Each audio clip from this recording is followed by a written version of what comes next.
श्री मारुति नंदन सर्व मंगल मूल निकंदन पवन गणेश स्तनीयकार हृदय विराज भवत विहारी मातु पिता दुर्गणपति शारद शिव समेत शंभु सुखनाथ शरण विनवे संसाहु देहि राम पद देहि निभाऊ वंदे राम लखन वेदे ये तुलसी के परम समन जय श्री राम राम નું નામ લીધું એટલે રામને બી યાદ કરી મૂકવા પડે કૃષ્ણ રામ એટલે 10 અવતારની આરતી બોલ્યા એમાં 2 જ અવતાર બહુ મહાન થઈ ગયા રામ ને બીજો કૃષ્ણ પુરુષ ને બીજો પૂર્ણ પુરુષોત્તમ તેવું છે અને આજે પુરુષોત્તમનો દિવસ છે રામને યાદ કરવા જ પડે હે રામા પુરુષોત્તમા નરહરિ નારાયણ કેશવા गोविंद गुरुजी दामोदरा माधवा हे कृष्ण कमलापति यदुपति सीतापति श्रीपति वैकुंठाधिपति चराचरपति लक्ष्मीपति पहेमाम आदुराम तपोवनादिकं नमः मृगं कांचनं वैदेयनं जटायुवर्णं सुग्रीवसभासनं बालीं विदलं समुद्रं लंकापुरीदानं पशुवद्रावण कुंभकर्णनं एतद्वी रामायण 18 અક્ષરમાં આખું રામાયણ આવી ગયું એટલે રામાયણની થઈ ગયું કહેવાય હવે શરૂઆત કરી કે હું કે આજે આપણે જેને હરિનું નામ આપ્યું ને એના ઘરે જ પાહે લેવું કહેવાય અને શાસ્ત્રમાં એક બહુ સરસ લેખ આપણે બધે ખબરું છે તો એનું અનુકરણ કોઈ કહ્યું હરિરસ સતી બધાને પાય સાચા સંત એને કહેવાય પોતે બી અને આપણને બી આ પાયા એટલે આ સતી આખ્યાન બરાબર હરિરસ સંત સાચો કોને કે એ પોતે તો પી પણ બીજાને પાય એને સંત કહેવાય અવિવાદ કહેવાય કર્મના ફળ બધાએ ભોગવવા પડે મહાભારતમાં બધું ખબર છે કે ભીષ્મ પિતાએ એક સાપને કાંટાના પર નાખેલો અને એને બાણની સજા ભરવું પડે એક ઋષિએ માત્ર પતંગિયાના એક કાંટો ગોપેલો અને સૂલી પર ચડવું પડે પર મહાભારતનું યુદ્ધ જ્યારે પૈતો ને ત્યારે બીજી વાતની કર્મની છે કે ધૃતરાષ્ટ્રના 100 પુત્ર મરી ગયા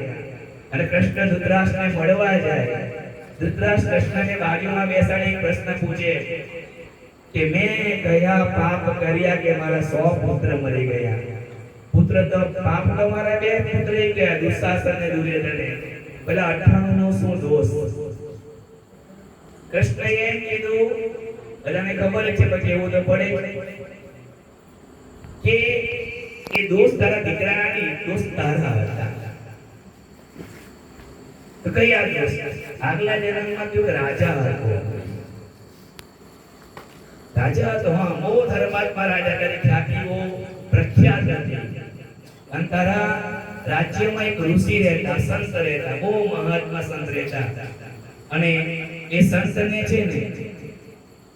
હંસ પાડવાનો બહુ શોખ હતો એને એક હંસ દંપતી પાડેલું અને એને પોતાના દીકરા તરીકે રાખતો હતો અને સંત કશે પણ તીર્થાટન નહીં કરતો કારણ કે હંસ અને હંસલી એના દીકરા જેવા હતા કેમે એને મૂકીને તીર્થાટન કરવા જાવ પર એક દિવસે ગામમાં સંતો બીજા આવ્યા કે તીર્થાટન પર જઈએ તમારા ગામના કે રાજ્યનો એક રાજા છે ને બહુ મહા વિદ્વાન છે તો એમને ત્યાં હંસ દંપતીને મૂકી દે અને તું આવ ઋષિને વાત ગમે અને એ શું કરે દંપતીને મૂકી દે હંસને કે અમારા દીકરા દીકરી સમાન છે એને સાચવવું છે રાજાએ એને તળાવમાં બંને હંસને મૂક્યા હંસ દંપતીને મૂક્યા થોડોક વાર એના બચ્ચા થયા 2 4 6 8 10 100 બચ્ચા થયા पर एक દિવસે રાજાએ આમ ઉપરથી જોયું અને મંત્રીને કીધું હંસનું માંસ કેવું લાગે ધૃતરાષ્ટ્ર રાજા સ્વરૂપમાં હતો હંસનું માંસ કેવું લાગે મંત્રી ગયો એક હંસ પકડીને મારીને એને ખવડાવ્યો બહુ સરસ લાગે એક દિવસ એક હંસ ખાધું 2 હંસ ખાધું 3 આમ કરી કરીને તું 100 હંસ ખાઈ ગયો તાજી તારા પછી નેક્સ્ટ ટાઈમમાં જ્યારે જે ઋષિ આવીને પૂછ્યું અને તે ખોટું કહ્યું તારા હંસ તો મરી ગયા એ વાસ્તવમાં તું ખાઈ ગયો હતો એ દોષને કારણે તારા 100 પુત્ર તારી સામે મરી ગયા આ કૃષ્ણએ કીધું કે તે કર્મ કરેલા પહેલા જન્મમાં એના ફળ તું આ જન્મમાં ભોગવે છે. હવે આપણે એ ભક્તિના કર્મ કરીએ, હવે ક્યાં ભોગવવું એ આપણને ખબર નથી, બરોબર? સાચા હારા જ ભોગવવું, અથવા આપણે સુખી છે ને એટલે સમજવાનું આ સત્કર્મના ફળ છે. એ કર્મોની વાત કરી રહી. બીજી બી કઈ વાત જે યાદ આવે ને માણસને જોઈને વાત કરવાની, જેના બાજુ જોઈને લાગવું જોઈએ તે બરાબર લાગ્યું છે. એટલે